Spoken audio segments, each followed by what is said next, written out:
Welcome back to Mondays with Mike. We're going to continue on from the topic from last week, and we're going to assume that all the marketing went smoothly. We're going to assume you had a huge line at your grand opening, ton of interest, it was priced well, and now you have offers. So now what? This can be the part where everybody thinks it's easy. You've got interest, you've got offers. There's a lot more analysis that goes into this than you might think. This is another reason why you want to have a seasoned agent working with you, because let's say you have 5 or 6 offers and they're all great offers. How do you decide between the two? People are often tempted to go for the highest dollar value, right? You figure, I want to get the most for my house, let me pick the one where the person is willing to pay the most. Well, it's a little more complicated than that. You do want to have the highest dollars for the house, obviously, but you also want to have good terms. Cash is king, obviously. If it's a cash offer and you haven't had that buyer ask for too much of a discount, you might want to go with that one where you're going to bring them pretty high up on the list. Most cash buyers can close within 30 days. Don't have to worry about underwriting a loan, and you typically don't have to worry about an appraisal because there's no bank involved. You do want to get proof of funds to make sure that that person has enough money to actually consummate the purchase from now. And the only thing I would advise to be careful of is you have a contract, you have a down payment from them, but what is to stop that person from spending all that money before closing? It's just the contract. You've got to rely on it. I would still say cash is king, but it's not so often that you get cash for houses. Most people are going to finance. So how do you differentiate between the different types of loans that people are going to get? Gone are the days where most people are putting 20% down. 20% down is kind of the benchmark for conventional financing, and it's considered to be pretty strong for a couple of reasons. One, you know that the buyer has enough money. They're a strong buyer financially. They're likely going to be able to close. The other thing is, if it doesn't appraise, you have a little wiggle room.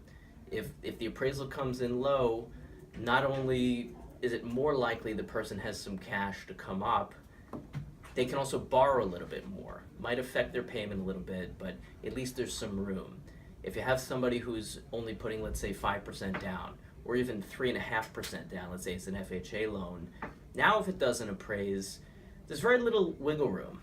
It's likely that the person didn't have that much to begin with as far as cash goes, and if it doesn't appraise, you're probably, as a seller, going to be forced to just reduce the price to the appraised at value. Never fun. You want to have your options open. You also can run into some issues with an FHA loan because the checklist that the appraiser is going to have is going to be a little bit longer. So if you don't have that railing set up, or if it's a little shaky, you're missing some siding, there's a whole laundry list, actually we'll call it, that an FHA appraiser is going to have to use when they come to the house. You'll get away with a little bit more if somebody's getting a conventional loan. The other big factor before this, I can go on for an hour on this, but the other big factor you want to be able to look out for, does this person need to sell something? Even if they say they don't need a contingency for their home to sell, the fact is, if they don't qualify for 2 payments and they have a house to sell, you've got to make sure that that house closes before you're actually going to be getting closing proceeds from them. If it falls through, they're not going to qualify for their loan, and you're going to be pretty far in the process when you realize that your deal is shaky. Never want that to happen. So you want to make sure that the person doesn't have something to sell, or if they do, they have a commitment from their buyer. You want to have the strongest financing possible. No rule of thumb here, just you have to work with what you've got and weigh the differences. Cash is still king, but hard to come by, and you want to make sure you're getting good value. We can go into a lot more. If people have questions, you can direct message me or give me a call, even better. For now, I think that sort of covers it, and I hope everybody had a great weekend, and a good week coming up. Take care.